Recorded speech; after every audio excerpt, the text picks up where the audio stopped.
All right, John Sermons. That's how you say your last name. Sermon. This one's for you, buddy. I'm gonna show you how I made these. I'm assuming these are what you're talking about, so I will show you how they are made. That's simple. So this is made with 4-inch flat bar. Well, yeah, pretty much 4-inch flat plate.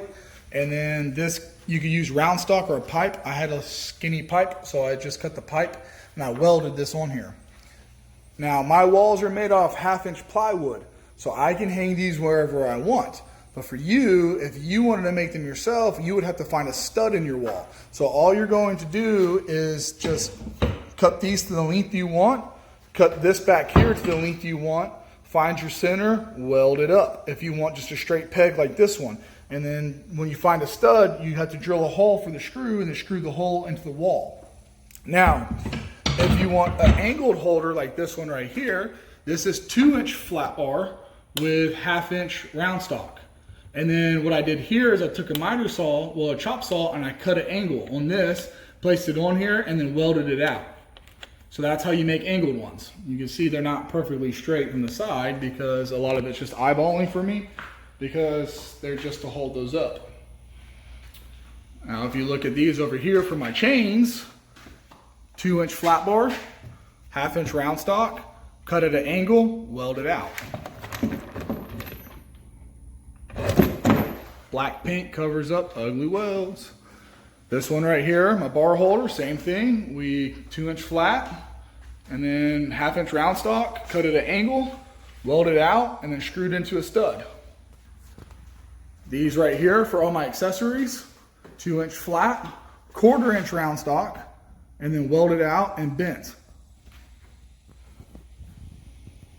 So you don't have to know a significant amount of welding to do this if you don't know how to weld. What you could do is you could get rebar. Rebar is really cheap. You could get it a couple pennies per foot. Super cheap, and you can get whatever diameter you want. And if you don't have a chop saw or a tool that you're capable of cutting your angle at, well, you don't have to cut it at an angle. You just lay your flat bar down, and instead of holding your dill straight up, you can just angle it and then tack it in place and then weld it out. If you do want to have a certain degree, get an angle finder or get a torpedo level that has an angle finder on there with a bubble where you can adjust it and find your angle, tack it in, and weld it out. That's if you don't have anything to cut it with. Grinder with a cutoff wheel works great. You could get a 4-inch grinder from Harbor Freight for $7-8. Get some cutoff wheels, use that to cut your metal up. So you could buy some rebar, and you could buy from Home Depot or Lowe's. You could buy some flat bar from Home Depot and Lowe's, and then you can cut them to the diameter you want with a cutoff wheel and a grinder from Harbor Freight. Super cheap. And as far as it goes for a welder, if you don't have a welder and you don't know who to weld, we'll just start practicing yourself. Again, Harbor Freight, $100. You could get a little MIG welder. It's a 110 flex wire. It comes with a pound of wire.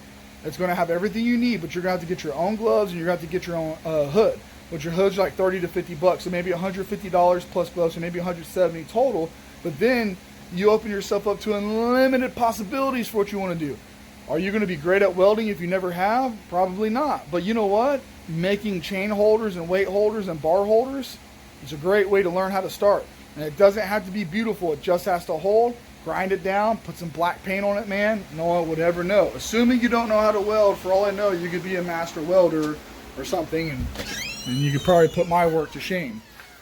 I work for a welding company, so I get to do a bunch of welding with some really high dollar welders. Now, for the house, I don't do that. I have a 110 flux welder, and eventually I'm going to get me a gas welder.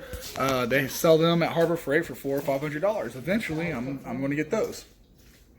But if those are not what you're talking about, Aaron, let me know, and I'll make another video, be more specific then, if that's not it.